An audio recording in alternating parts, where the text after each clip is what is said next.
السلام علیکم ورحمۃ اللہ وبرکاتہ۔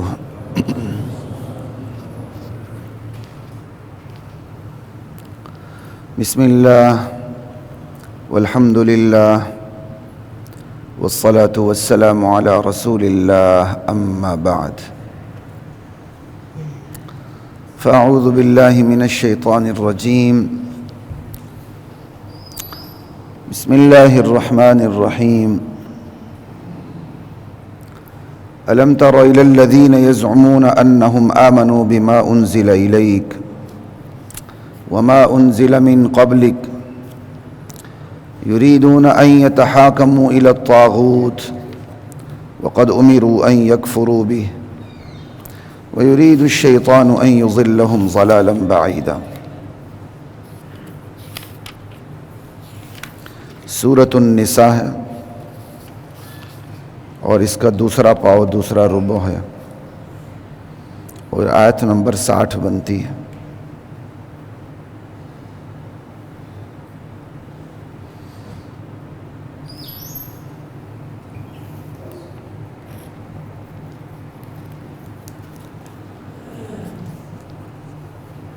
حضرات محترم، میری کوشش ہوگی کہ رمضان کے ان جمعوں میں اللہ نے زندگی دی، توفیق بخشی، تو کچھ قرآن کا پورشن آپ کے سامنے رکھوں گا، منتخب آیات کا، اور ساتھ ہی ساتھ کچھ رمضان پہ بات ہو جائے کرے گی، کیونکہ رمضان اور قرآن آپس میں لازم و ملزوم ہے۔ ہمارے تمام جھگڑوں کا حل، ہماری تمام فرقہ واریت کا حل، اختلافی سوچوں کا حل قرآن مجید کا مطالعہ ہے۔ اسی کی روشنی میں حدیث کا مطالعہ ہوگا اور اسی کی روشنی میں باقی تمام دیگر کتب کا مطالعہ ہوگا۔ اٹل بات تو قرآن کریم کی ہے۔ اس لیے آج میں نے جن آیات کا انتخاب کیا اس کا تعلق اللہ کی حاکمیت سے ہے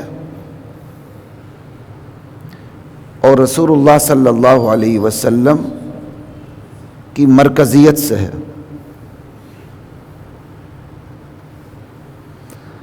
اللہ تعالیٰ نے اس پورے رکوع کے اندر منافقانہ روش پیش کا نقشہ کھینچا ہے۔ مدینے کے اندر جو منافقین تھے، جو کلمہ گو تھے، اوپر سے کلمہ پڑھتے تھے، اندر سے بے ایمان تھے، کافر تھے، ان کی روش کیا تھی،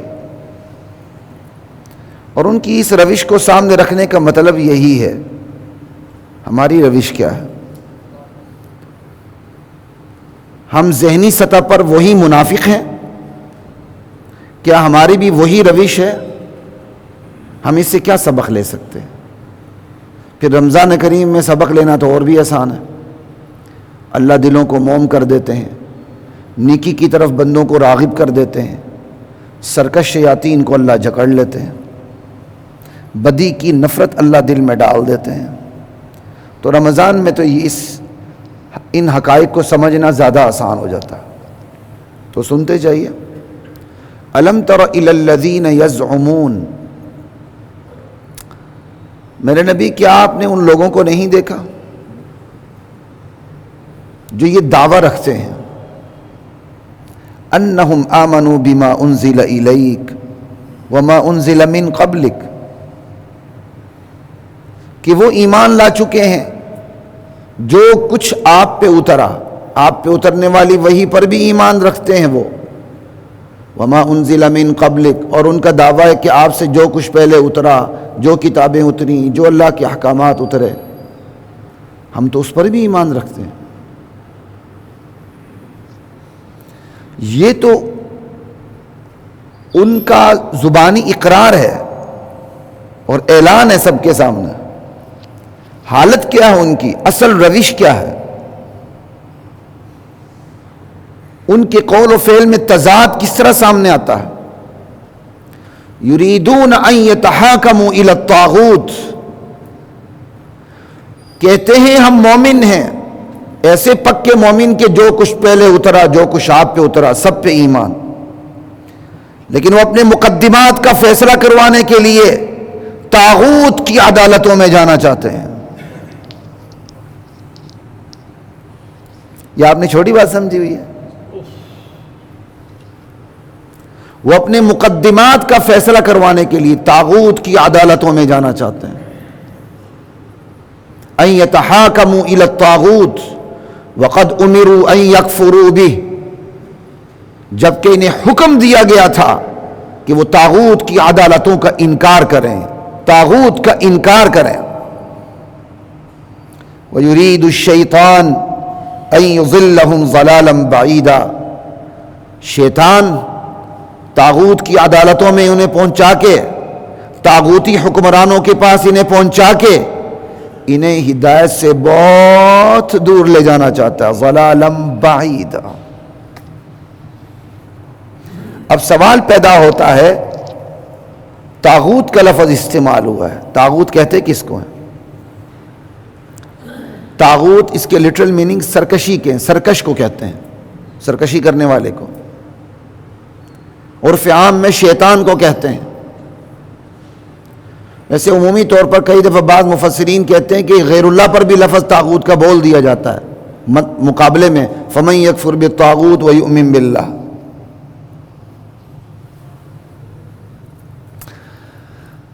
اب ان آیات کا پس منظر کیا ہے؟ ان آیات کا پس منظر یہ ہے کہ نبی کریم صلی اللہ علیہ وسلم جب مدینے تشریف نہیں لائے تھے تو وہاں کی مقامی عدالتیں کام کرتی تھیں، یہودی علماء کی عدالتیں تھیں. آج بھی آپ ہمارے علاقوں میں چلے جائیں، بڑے بڑے علماء فیصلے کرتے ہیں باہمی جھگڑوں کے، وکیل کو بھی کچھ دینا نہیں پڑتا، مقدمہ تاخیر کا بھی شکار نہیں ہوتا. خود میرے نانا فیصلہ کرتے تھے، اس وقت میرے ماموں بھی کرتے ہیں، ہمارے بڑے کرتے تھے، دادے پردادے لکڑ دادے ٹکر دادے. ہمارے علماء وہ نہیں ہوتے تھے کہ وہ آپ کے سال کے 2 کلو گندم پہ گزارا کریں، میراثی بن کے رہیں، کاغذات میں ان کو میراثی لکھا جائے. وہ تو پنچایت کی سربراہی کرنے والے لوگ تھے. یہ فرق ہے معذرت کے ساتھ اس خطے میں اور اس خطے میں، یہ بہت بڑا فرق ہے، بہت بڑا فرق ہے. وہاں علماء بڑے سے بڑے فیصلے کرتے ہیں بیٹھ کے، پنچایتی کی سربراہی علماء کے ہاتھ میں ہوتی ہے، جرگوں کی سربراہی علماء کے ہاتھ میں ہوتی ہے. آج بھی یہ تو پرویز مشرف کی نحوست تھی کہ اس نے بلوچستان میں آ کے جو اسلامی عدالتیں قلات وغیرہ ریاست کے تھی وہ جا کے ختم کی تھی. یہ پرویز مشرف کے دور میں ختم ہوئی قلات کی طرف، قلات یا کسی اور طرف، کیونکہ ریاست قلات کے والی نے پاکستان سے الحاق کرتے ہوئے شرط لگائی تھی کہ میری ریاست کی عدالتوں کو چھیڑا نہیں جائے گا.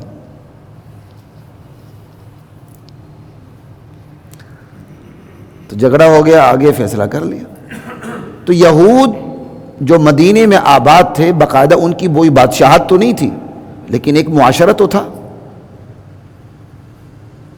مقدمات کے فیصلے ہوتے تھے، یہودی سرداروں کی عدالتیں تھیں، یہودی پیشواؤں کی عدالتیں تھیں.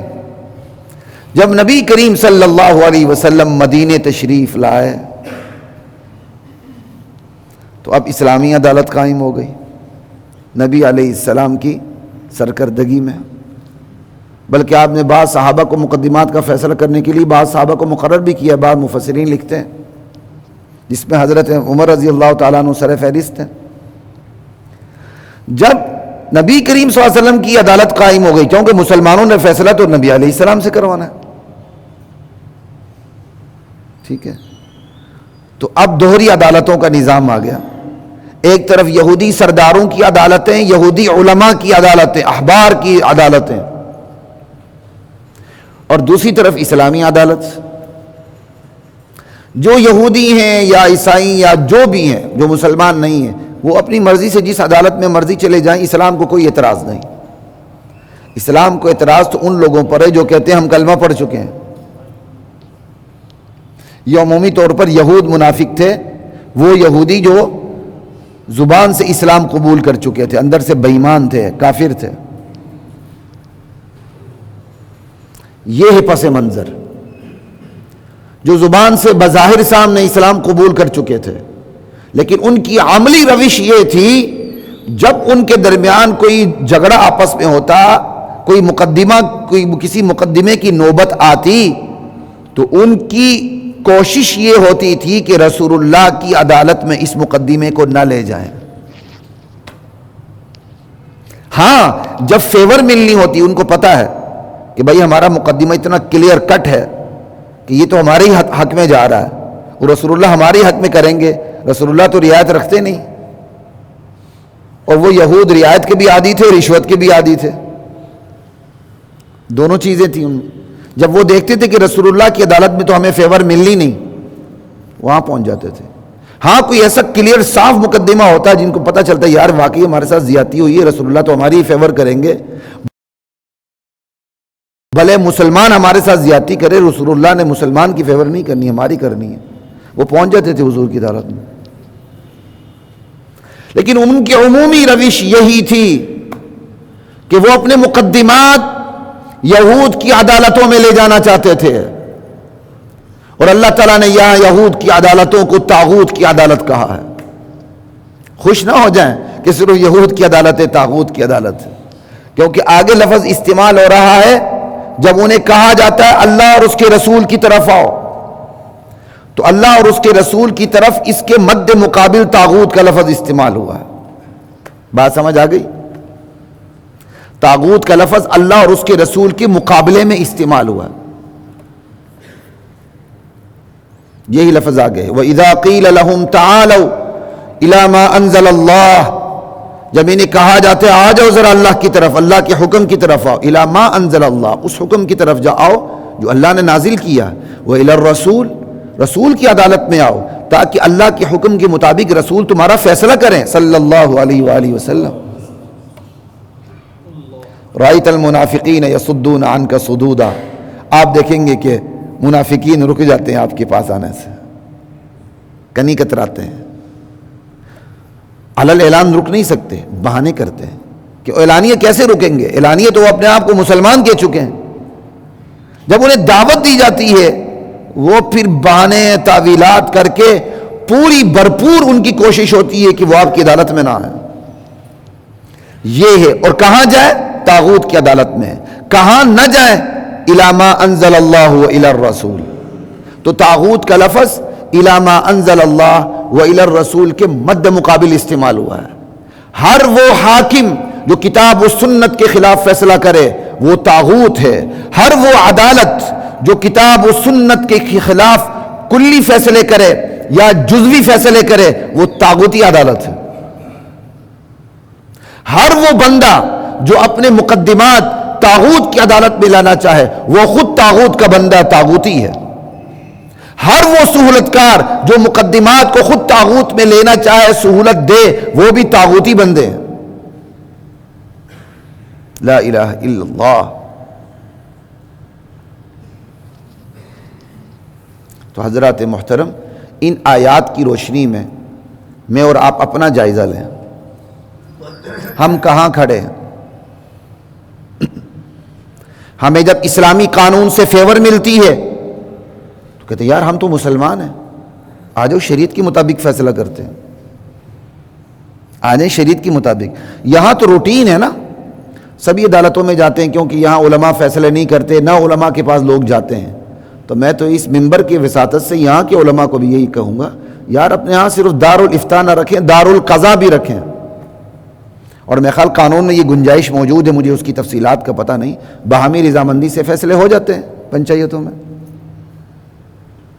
تو آپ اختیار دے دیں، آپ کے فیصلے ہوں گے، آپ فیس سے بھی بچیں گے، تاخیر سے بھی بچیں گے، سب کچھ ہوگا. اور یہاں کی بڑی عدالتوں پر اس کا بوجھ بھی نہیں پڑے گا، اور یہ تو عدالتوں کے ساتھ تعاون ہے. لیکن ہماری سرش کیا ہے، ہماری روش کیا ہے؟ جب ہم دیکھتے ہیں اسلامی قانون کے پاس جانے سے ہمارا فائدہ ہوتا ہے تو پھر تو ہم آنے کے لیے تیار ہوتے ہیں، بلکہ اپنے فریق مخالف کو بھی مجبور کرتے ہیں. مولوی صاحب کے ذریعے اس پر فتوے بھی لگواتے ہیں، دیکھو جی مسلمان ہے، اسلامی قانون کی طرف نہیں آ رہا بندہ. لیکن وہی بندہ جو اسلامی قانون کی رٹ لگا رہا ہوتا ہے، جب وہ دیکھتا ہے کہ اسلامی قانون کی روشنی میں تو مجھے کچھ ملنے والا نہیں ہے، وہ کہتا ہے نہیں یار یہ عدالتیں مفت میں بنی ہوئی، آ جاؤ.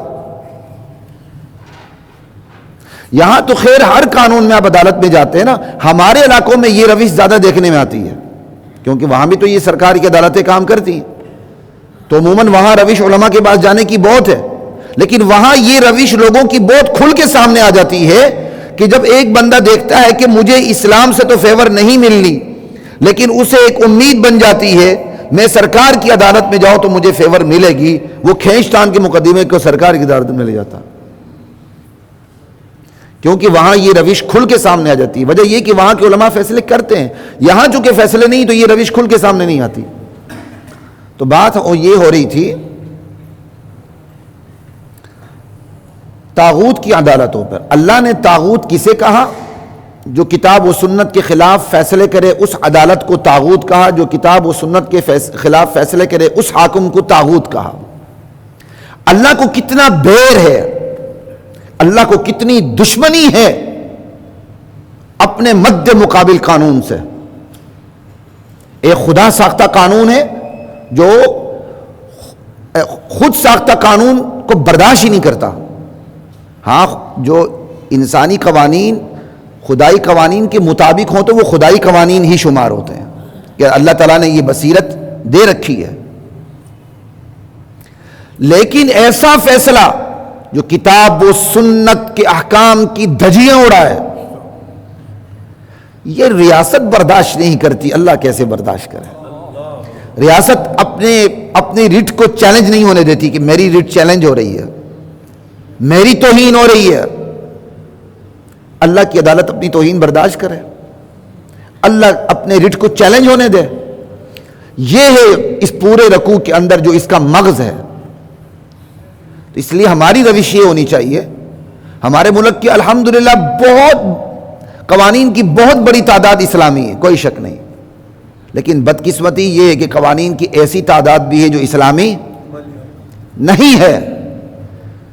اس لیے بطور مسلمان میرا اور آپ کا فرض ہے کہ جو قوانین اسلامی نہیں ہیں اس حوالے سے ہم اپنی عدالتوں سے رجوع نہ کریں، بس پرائیویٹ سطح پہ علماء سے رابطہ کر کے رہنمائی لے کے، اور یہ قانون کے خلاف بھی نہیں ہے، خود ہمارے سرکاری قانون کے خلاف بھی نہیں ہے، اپنے آپس میں حکم مقرر کر کے فیصلہ کر لیں، بس اس سے جہنم سے بچیں گے انشاءاللہ۔ مثال کے طور پر یہی عالی قوانین لے لیں، 3 طلاقیں ہو جاتی ہیں، عدت بھی گزر جاتی ہے، یونین کونسل میں پہنچتے ہیں، یونین کونسل والے ایلفی لگا کے جوڑ دیتے ہیں، دوبارہ میاں بیوی بنا دیتے ہیں، عدت بھی گزر جاتی ہے، سب کچھ ہو جاتا ہے۔ یا آپ نے طلاق دے دی ہے لیکن یونین کونسل کو اطلاع ہی نہیں دی، تو یونین کونسل میں طلاق ہی نہیں ہوئی، صلح ہو گئی جی۔ یا جو یہاں کی خلا کی گراؤنڈز ہے وہ خلا کی گراؤنڈز ہی نہیں، خلا کے نام پر ساری کینسلیشن ہے، تنسیخ نکاح ہے۔ تو ان چیزوں میں اپنے آپ کو بچائیں، صرف تنقید سے کچھ کام نہیں بنتا۔ میرا اور آپ کا رویہ کیا ہونا چاہیے؟ دیکھیں کہ جہاں بھی جائیں، جس دھرتی پر بھی جائیں، اس دھرتی میں جو قانون اسلام کے مطابق اس کے مطابق فیصلہ کرنے کے لیے واقعی سرکار کے پاس جائیں، کیونکہ وہ سب سے سیف راستہ ہے، محفوظ راستہ۔ لیکن جہاں جزوی قانون، کلی قانون اسلام کے خلاف آتے ہوں، رسول اللہ صلی اللہ علیہ وسلم کی سنت کے خلاف ہوں، اللہ کی حاکمیت کو چیلنج کرتے ہوں، تو وہاں احتیاط فرض عین ہے، نماز کی طرح، نماز کی طرح۔ لا الہ الا اللہ۔ تو یہ تو منافقوں کی روش ہے کہ قرآن و سنت کو بائی پاس کر کے چھوڑ کے طاغوت کے پاس چلے جانا۔ اب چونکہ یہ جاتے تھے خفیہ طور پہ، آپس میں کچھ ہو گیا، رسول اللہ کے پاس آنے کی بجائے ان عدالتوں میں چلے گئے، ٹھیک؟ لا الہ الا اللہ، اللہ اکبر۔ لیکن وہ راز تو نہیں رہتا نا، دو رنگی کھل جاتی ہے، منافقت، دوغلا پن بے نقاب ہو جاتا ہے، اسی کا ذکر ہے۔ فَكَيْفَ إِذَا أَصَابَتْهُمْ مُصِيبَةٌ، میرے نبی دیکھیں کیا حالت ہوتی ہے ان کی، کیا بنتی ہے ان کی، کیا گزرتی ہے ان کے اوپر جب ان پر مصیبت آتی ہے، ان کی دو رنگی کھلتی ہے، ان کا دوغلا پن بے نقاب ہوتا ہے، آپ کی عدالت کو چھوڑ کے طاغوت کی عدالت پہ جانا، یہ راز کھل جاتا ہے. بما قدمت ایدیہم،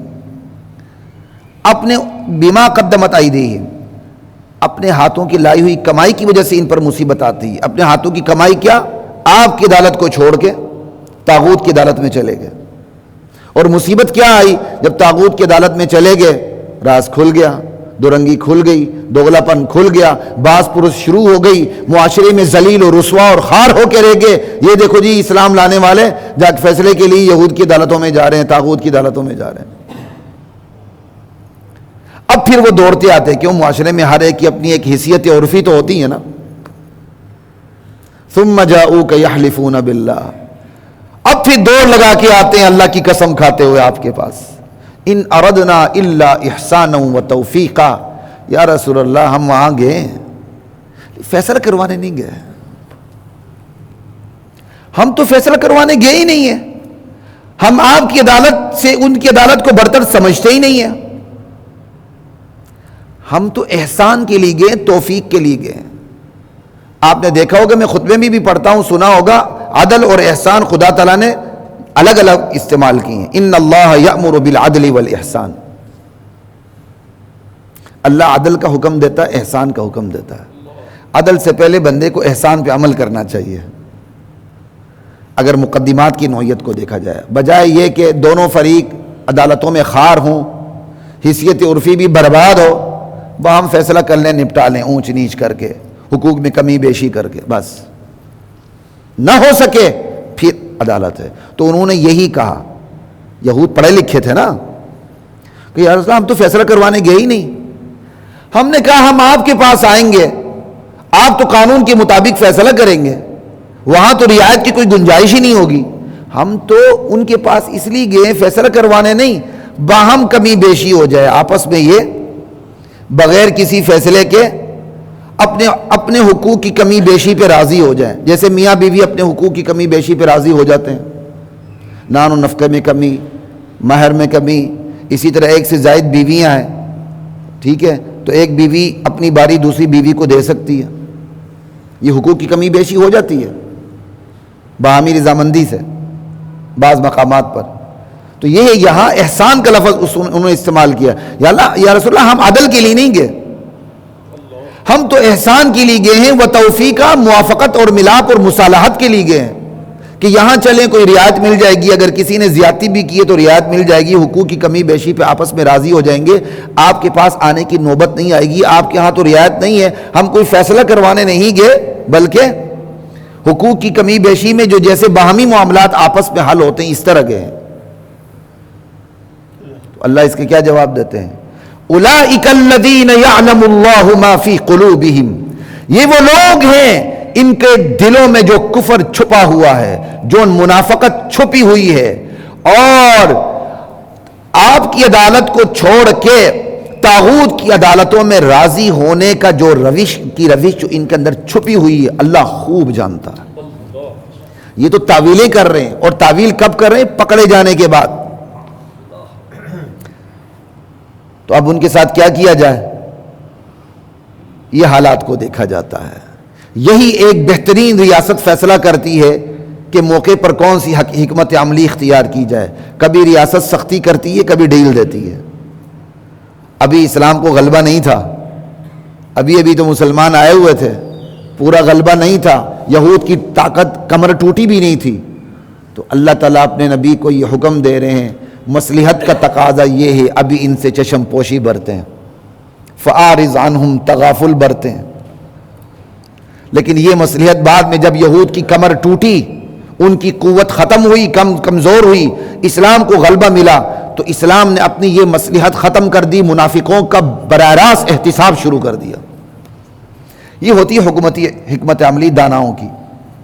فَأَعْرِضْ عَنْهُمْ، میرے نبی اس وقت مصلحت کا تقاضا یہ ہے کہ آپ ان سے چشم پوشی کریں، درگزر کریں.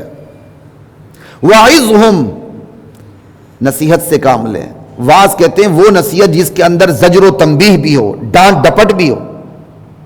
یا تمہیں شرم نہیں آئی؟ تم کہاں گئے؟ اسلام کا نام لیتے ہو، کتاب و سنت کا فیصلہ کروانے کی بجائے طاغوت کی عدالتوں میں چلے گئے. وَقُلْ لَهُمْ فِي أَنفُسِهِمْ قَوْلًا بَلِيغًا، اور ایسی بات کرے جو ان کے دل میں اتر جائے۔ یہ تین چیزیں اصلاح کے لیے حسب موقع، یہ تین چیزیں عام ترین ہیں۔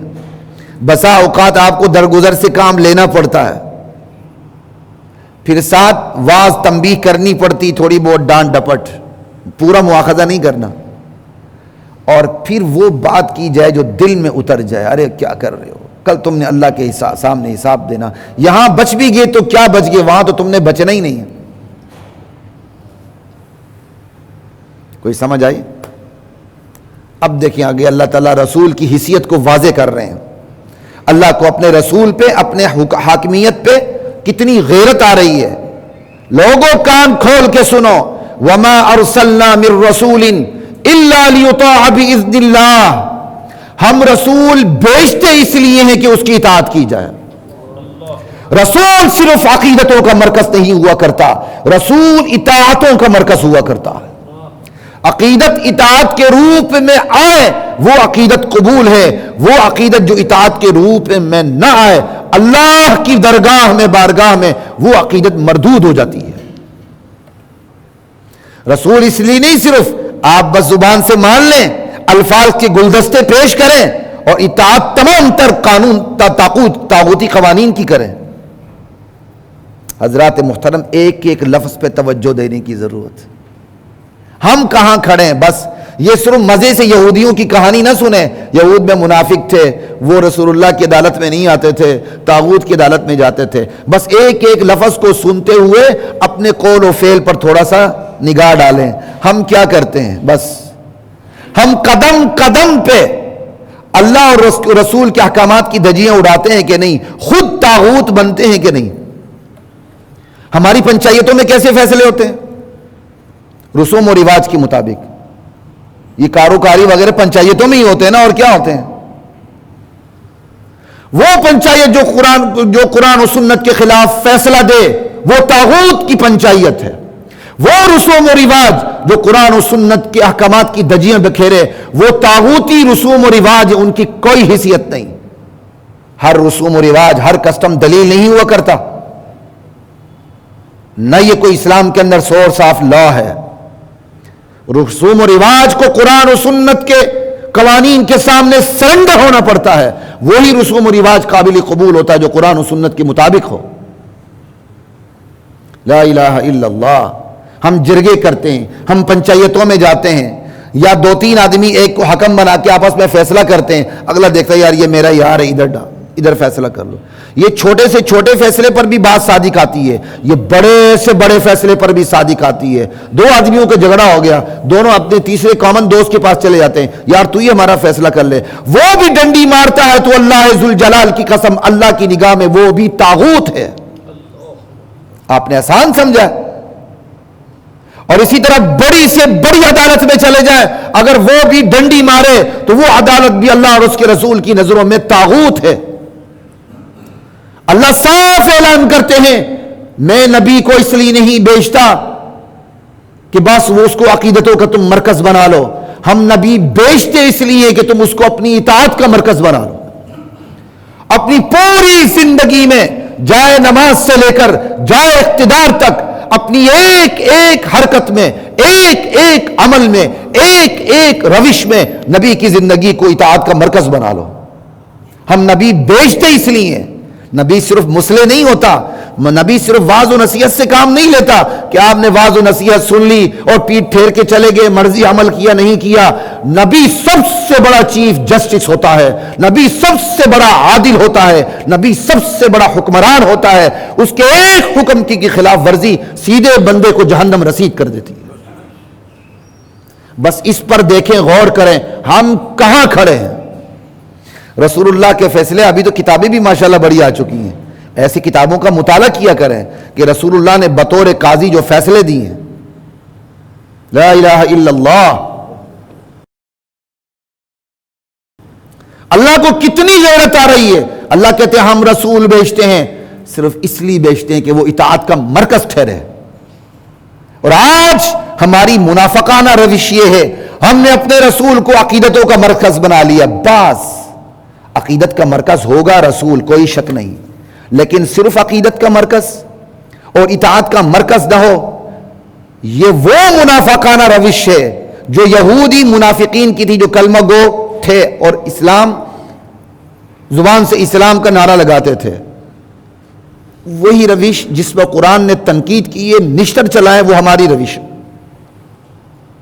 لا الہ الا اللہ۔ ہم بھی بڑے خوبصورت الفاظ کے گلدستے نبی علیہ السلام کی شان میں پیش کرتے ہیں، ماشاءاللہ نعتیں بھی بڑی خوب سنتے ہیں، واہ واہ بھی کرتے ہیں، اور لیکن جب قانون کی حاکمیت کی بات آئے، رسول اللہ کی حکم کو پیٹھ پیچھے چھوڑ دیتے ہیں۔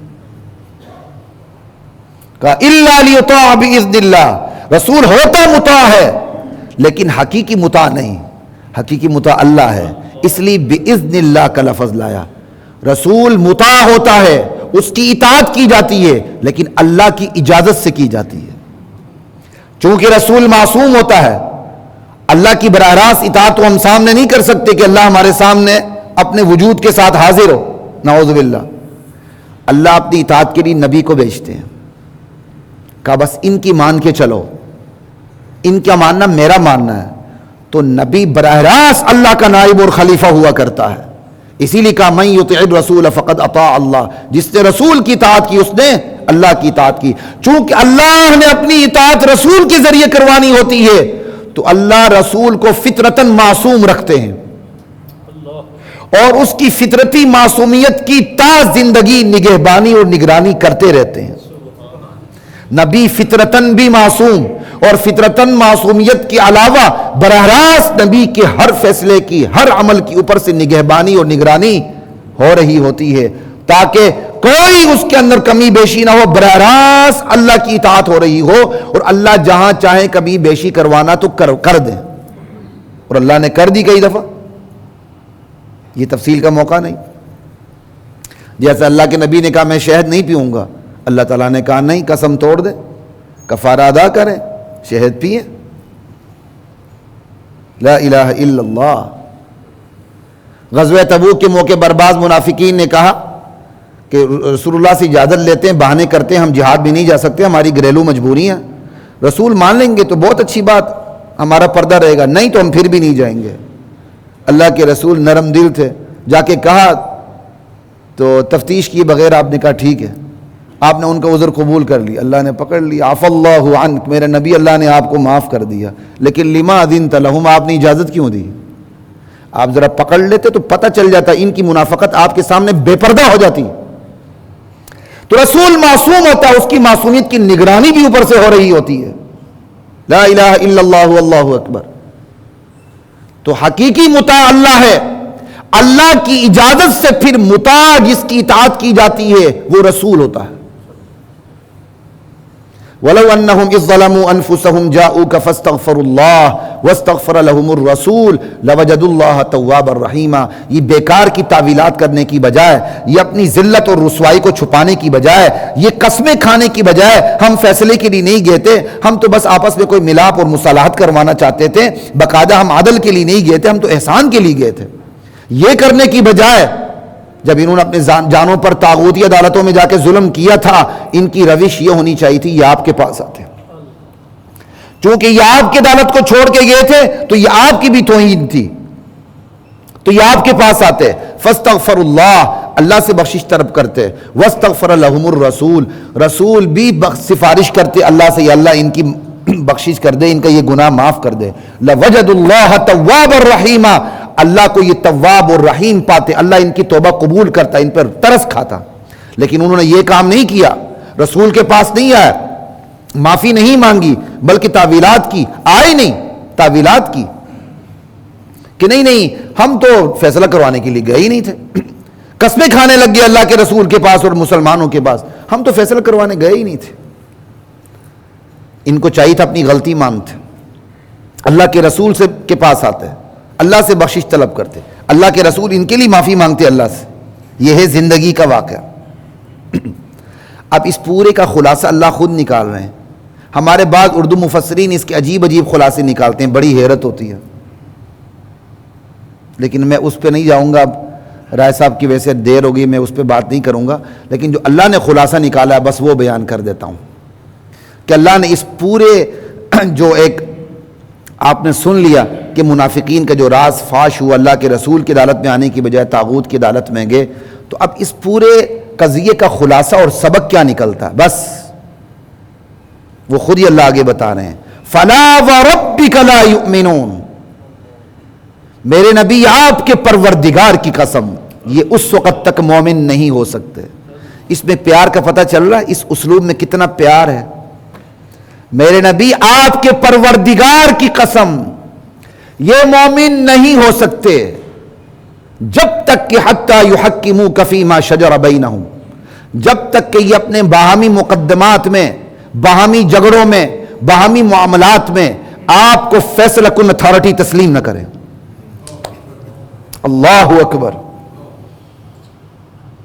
اب آپ اندازہ کر لیں، ہم نے رسول کو صرف عقیدتوں کا مرکز بنایا کہ اطاعتوں کا مرکز بھی بنایا؟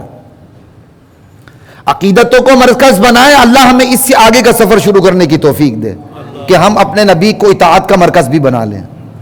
اللہ صاف کہتے ہیں میرے نبی یہ لوگ مومن نہیں ہو سکتے جب تک اپنے تمام معاملات میں آپ کو فیصلہ کن اتھارٹی تسلیم نہ کریں۔ تین باتیں کہی ہیں، تینوں پہ میں بات کو ختم کرنے لگا ہوں۔ اور دوسری بات،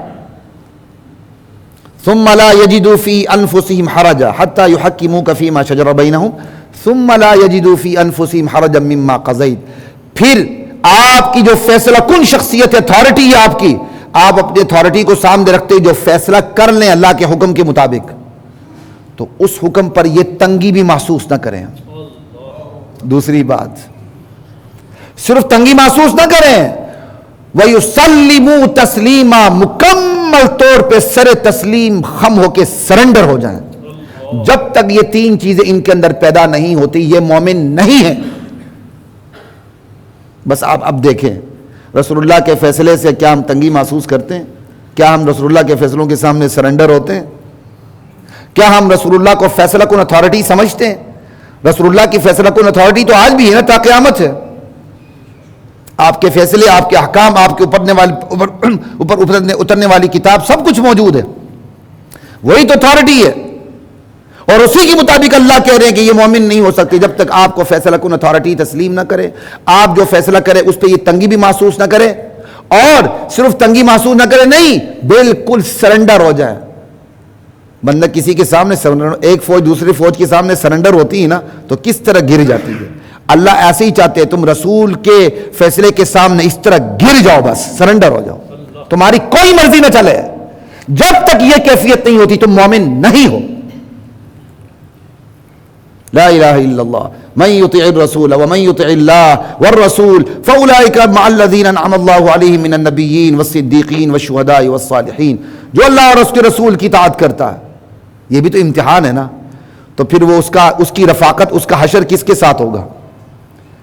اس کو رفاقت نبیوں کی رفاقت ملے گی، صدیقین کی، شہداء کی، صالحین کی۔ اللہ ہمیں ان چاروں کی رفاقت نصیب فرمائے، لیکن اس کے لیے رسول اللہ صلی اللہ علیہ وسلم کی ہستی کو اطاعت کا مرکز بنانا ہوگا۔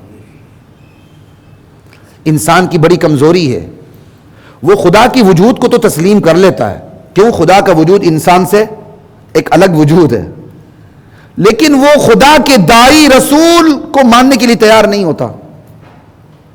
کیوں؟ خدا کے داعی کو ماننا انسان کو ماننا ہے، تو انسان کہتا ہے میں اپنے جیسے انسان کو مانوں، اس کے اندر اکڑ آ جاتی ہے۔ خدا کی وجود کو مان لیتا ہے، چاہے وہ توحید کو نہ مانے، خدا کے وجود کو مان لیتا ہے، لیکن خدا کے جو داعی ہے اس کا ماننا اس کے لیے مسئلہ بن جاتا ہے کہ اس کو ماننا انسان کو ماننا ہے۔ اس لیے لوگوں کی نفسیات ٹھیک ہونی چاہیے، وہ خدا کے داعی کے معاملے کو داعی کا ذاتی معاملہ نہ سمجھے، خدا کے داعی کے معاملے کو خدا کا معاملہ سمجھے، خدا کے داعی کو پہچانے اور خدا کے داعی کے مسئلے کو خدا کا معاملہ سمجھے۔ جب وہ خدا کا معاملہ سمجھیں گے خدا کے داعی کی بات کو ماننا ان کے لیے آسان ہوگا۔ اور یہ نفسیاتی سمت درست کرتے ہوئے، اسی نفسیاتی کمزوری کو سامنے رکھتے ہوئے اللہ نے کہا من یطع الرسول فقد اطاع اللہ۔ رسول کی اطاعت رسول کی ذات کا مسئلہ نہیں ہے، یہ اس کا ذاتی معاملہ نہیں ہے۔ رسول کی جو اطاعت کرتا ہے یہ خدا کا مسئلہ ہے، وہ اس نے اللہ کی اطاعت کی۔ لا الہ الا اللہ۔